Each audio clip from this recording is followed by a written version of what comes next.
A gente fala agora sobre o assassinato do empresário Vinícius Gritzbach, que completa um mês hoje. Ele foi executado no aeroporto de Guarulhos. As primeiras prisões aconteceram essa semana, mas a polícia ainda não esclareceu quem matou Vinícius. E o Fantástico apurou uma nova informação: o que um carro da Polícia Civil de São Paulo, com placa adulterada, estava fazendo no aeroporto no mesmo dia do crime. Dia 8 de novembro, 14 horas e 6 minutos.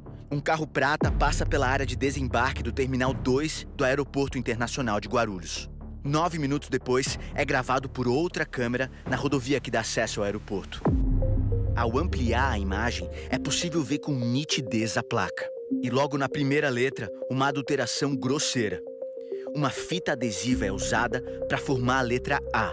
Na verdade, a letra original é um F, que forma a numeração real da placa de uma viatura descaracterizada da Polícia Civil de São Paulo. A viatura clandestina passa por mais 2 câmeras de segurança na rodovia. Quem dirigia esse carro? O que esse veículo foi fazer no aeroporto? Por que uma viatura da Polícia Civil estava circulando com a placa adulterada, o que é crime? O Fantástico ouviu pessoas envolvidas na investigação do assassinato de Vinícius. Elas contaram que no dia do ataque, essa viatura foi utilizada fora dos registros da polícia. Segundo elas, o agente que estava ao volante alegou à Corregedoria da Polícia Civil que fez uso particular de um carro oficial, um bem público, para vir ao aeroporto. E que adulterou a placa porque não queria ser descoberto. Ele afirmou que estava de férias e que viria pegar um voo para Porto Alegre, onde ele ficaria por 2 dias. Mas quem é ele? É o investigador da Polícia Civil, Alfredo Alexander Raspa da Silva. O Fantástico teve acesso com exclusividade a imagens de câmera de vigilância do aeroporto de Guarulhos que estão sendo usadas para esclarecer o caso. Depois de deixar o carro no estacionamento do Terminal 2, Alfredo caminha às 14h25. Esse é o local de execução de Vinícius. Segundo informações obtidas pelo Fantástico, o voo dele partiria por volta de 15 horas. Só que do Terminal 1, que fica a 3 quilômetros de distância dali e onde também tem um estacionamento. O policial disse que perdeu o voo e que por isso foi para casa. O Fantástico apurou que ele ficou por horas no aeroporto. Inclusive, foi visto aqui no Terminal 2 depois do ataque, quando a área já estava cercada. 16h48, cerca de 40 minutos depois do assassinato, Alfredo aparece com o celular na mão esquerda. Caminha em direção ao local do crime. Por essa outra câmera, dá pra ver que ele se aproxima e levanta o celular. Parece tirar uma foto. Vai até o meio-fio. Tira outra foto, com ele em quadro. E com o local do assassinato ao fundo, o que aparenta ser uma selfie. Atravessa a rua. Para e tira outra foto. Anda mais um pouco. Faz um novo registro da cena do crime. Observa a movimentação durante alguns segundos, depois sai caminhando. Mas logo, retorna. Parece estar mexendo no celular. Depois, ele levanta o aparelho e volta a fotografar. Em seguida, Alfredo vai para o estacionamento. Apesar de circular em torno do local do crime, em nenhum momento Alfredo faz contato com os policiais que trabalhavam no caso. A Corregedoria da Polícia Civil instaurou um inquérito para investigar o que ele fazia no aeroporto, usando uma viatura oficial de forma clandestina e com a placa adulterada. Falo com o Alfredo? Eu conversei com o policial que dirigiu o carro. Ele disse que se equivocou de terminal, mas que tentou pegar o voo e que não conseguiu remarcar a passagem. Diz que planejava desde setembro ir a Porto Alegre fazer um curso. Explicou que ficou no aeroporto até 8 horas da noite porque tentou comprar uma nova passagem, mas desistiu da viagem por causa do preço. Sobre as fotos do crime, Alfredo falou que foi por interesse profissional, já que é policial. Ele reconheceu que errou ao usar o carro para fins particulares e disse que não conhece Vinícius e que não tem envolvimento com o crime. Nossa equipe apurou que Alfredo é policial do DEIC, o Departamento Estadual de Investigações Criminais. A viatura também é do DEIC. É o mesmo departamento onde trabalham policiais delatados por Vinícius Gritzbach. O empresário do ramo imobiliário estava sendo investigado por lavar dinheiro para o PCC e, no fim do ano passado, começou a negociar um acordo de delação premiada com o Ministério Público de São Paulo. Deu nome de integrantes da facção criminosa para quem fazia a lavagem e acusou policiais civis de corrupção. Segundo ele, eram agentes do DEIC, do DHPP, o Departamento de Homicídios e Proteção à Pessoa, e também do 24º Distrito Policial da capital paulista. Nossa equipe apurou que o nome Alfredo Alexandre Raspa da Silva não aparece na delação. Em conversas com o Ministério Público, Vinícius manifestou medo de ser alvo de um atentado. Precisava de um amparo de vocês também, do que eu vou ter, porque senão vocês estão falando com morto-vivo hoje aqui. A promotoria chegou a oferecer a inclusão de Vinícius no Programa de Proteção a Vítimas e Testemunhas Ameaçadas, o PROVITA, que é federal, mas ele recusou. O empresário tinha escolta particular, formada, em sua maioria, por homens da polícia militar fazendo bico. Vinícius Gritzbach foi atingido por 10 tiros e morreu no dia 8 de novembro, quando voltava de uma viagem a Alagoas com a namorada. Na semana seguinte ao crime, a polícia apontou a participação de 2 pessoas. Cauê Amaral Coelho, que estava no aeroporto e informaria a quadrilha da movimentação de Vinícius no desembarque. E Matheus Augusto de Castro Mota, que teria feito um pagamento a Cauê de R$5.000 e que é dono deste carro, que, segundo investigadores, circulou pelo aeroporto no dia. Cauê e Matheus estão foragidos. A polícia conseguiu ainda imagens dos homens que atiraram em Vinícius. Eles abandonaram o carro preto que usaram no crime em Guarulhos, a 5 quilômetros do aeroporto, e seguiram de ônibus até outro local, onde continuaram a fugir, num carro dirigido por Cauê. A identidade dos atiradores não foi revelada. Na sexta-feira, foram realizadas as primeiras prisões. À tarde, depois de uma denúncia anônima, homens da rota prenderam Alain Pereira Soares e Marcos Henrique Soares Brito. Eles são tio e sobrinho. Os PMs apontaram que num carro que pertence a Alain, mas é usado por outros membros da família, havia um saco de munição. Isso aqui não estava no carro. Parte tinha o mesmo calibre das balas usadas no assassinato de Vinícius. Eu tenho certeza que não tinha nada dentro do carro. Meu irmão está aqui de testemunha, não tinha nada. Isso apareceu não sei da onde dentro do carro.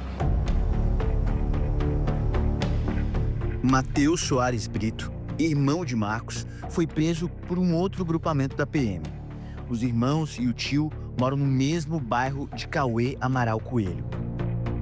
Ontem, depois da audiência de custódia, o Ministério Público pediu a liberação de Alain e Marcos por falta de provas.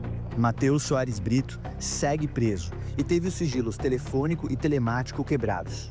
Ele teria ajudado o olheiro Cauê a fugir.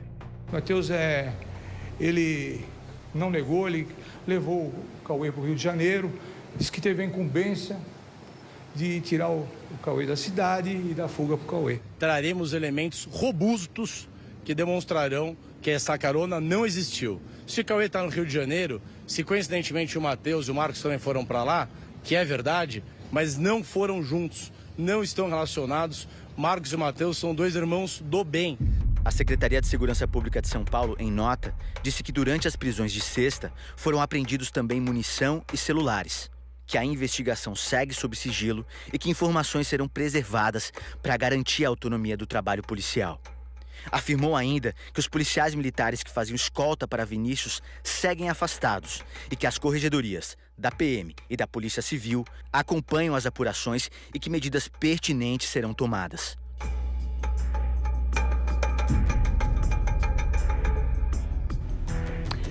Hoje à noite, a Secretaria de Segurança Pública de São Paulo confirmou que o policial que usou o carro com placa adulterada para ir ao aeroporto foi ouvido pela corregedoria e está afastado. Agora o Fantástico vai mostrar com exclusividade uma parte da delação premiada que Vinícius Gritzbach fez ao Ministério Público. Ele entregou nomes de pessoas ligadas ao PCC e fez acusações de corrupção contra policiais. A reunião aconteceu em julho deste ano. Estamos aqui falando dos autos da sua colaboração premiada, anexo referente à corrupção de agentes públicos, especialmente policiais civis. Vinícius estava ali para falar de corrupção policial. Ele era acusado de mandar matar um dos chefes do PCC, Anselmo Cara Preta, em 2021. Vinícius teria dado um desfalque de R$300 milhões no criminoso em uma negociação de criptomoedas. Os responsáveis pela investigação do assassinato eram do DHPP, Delegacia de Homicídios e Proteção à Pessoa. Segundo Vinícius, policiais dessa divisão estavam extorquindo dinheiro dele. O senhor recebeu algum tipo de pedido de propina por parte de alguém naquela investigação do homicídio? O advogado foi indicado pelo próprio delegado que... Vamos só falar nomes, por favor. Rivelson Salotto, foi indicado pelo delegado Fábio Baena. O então advogado de Vinícius era Rivelson Salotto. O delator conta que o delegado Fábio Baena e outro policial do DHPP teriam feito ao advogado um pedido milionário de propina. Alguns dias depois, ele falou que o Eduardo e o Baena pediram uma quantia de 30, 40 milhões de reais, que eu tinha um pendrive, que eu não tinha esse pendrive. Esse Eduardo, nome, por favor? Eduardo Monteiro. Chefe dos investigadores, do Baena. Tá. Em relação a esse pedido, foi um pedido feito de propina ao Dr. Rivelson Salotto, pelo próprio Dr. Fábio Baena, e presencialmente no Mercadão. No Mercadão. Vinícius diz também que policiais tomaram um sítio que ele tinha na região metropolitana de São Paulo. Na época eu paguei, acredito que 1,5 milhão, doutor. Tá. E como que esse sítio foi parar na mão da polícia em termos de corrupção policial?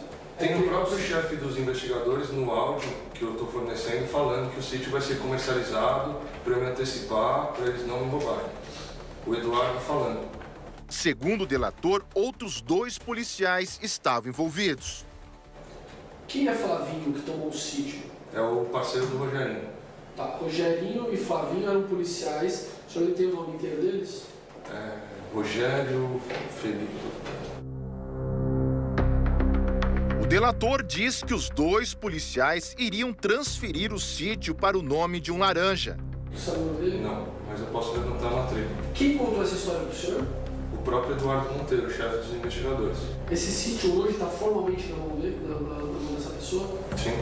Os policiais descobriram o contrato do sítio durante uma operação na casa de Vinícius. Foram apreendidos documentos, dinheiro e uma coleção de relógios. Foram apreendidos 14 relógios. Tá. Esses relógios foram apreendidos 14, foram devolvidos para o senhor 10. Isso. Tá. E 4 ficaram com ele? Sim. Tá. Esses 4, qual o valor desses relógios? Equivalente a 180 mil reais. Vinícius foi atrás do paradeiro dos relógios e montou um dossiê em que o policial Rogério Felipe aparece em fotos de redes sociais usando alguns deles. Quando estava preso pelo homicídio, Vinícius falou sobre um sequestro que ele teria sofrido em janeiro de 2022. Ele teria sido levado por homens do PCC que queriam um tal pendrive, onde o empresário teria os códigos sobre as criptomoedas. Esse caso passou a ser investigado pelo DEIC, a Delegacia Estadual de Investigações Criminais, mas não houve conclusão. O senhor mencionou alguma coisa do DEIC, uma suposta corrupção do DEIC? Isso. Antes, se você do sequestro também, acho que é bom deixar assinado que o Vinícius, por mais que tenha oferecido todas as informações com riqueza de detalhes de todas as pessoas que estavam relacionadas ao sequestro dele, nenhuma dessas pessoas foram ouvidas e o inquérito do sequestro foi arquivado. E em relação ao DEIC? Em relação ao DEIC, teve os meus celulares que foram resetados lá dentro. A ocorrência, a apreensão foi dia 11/2, o reset de fábrica pelo laudo pericial da própria Polícia Civil, 13/2, o reset. Isso na busca do DEIC. Do DEIC. Tá. E aí, depois outro celular. O outro reset, 22/3 de 2022. O Fantástico teve acesso ao laudo da perícia de um dos celulares. Diz que o aparelho voltou às configurações originais de fábrica no dia 13, ou seja, todos os arquivos e mensagens foram apagados. O fato de terem devolvido o celular, eu achei que estavam me ajudando, mas não, era para o DEIC aprender e fazer isso. Os promotores suspeitam que agentes do DEIC tenham deixado de cumprir decisões judiciais para impedir que fossem revelados nomes de pessoas que tinham usado o empresário para lavar dinheiro. Teve o mandado de busca também, que eles negociaram para não fazer, né? Pediram, foi concedido e não fizeram. Negociaram com quem? Com o Cigarreira, com o Emílio. Cigarreira é o apelido de Emílio Castilho. Segundo as investigações, ele é traficante e tem ligações com o PCC.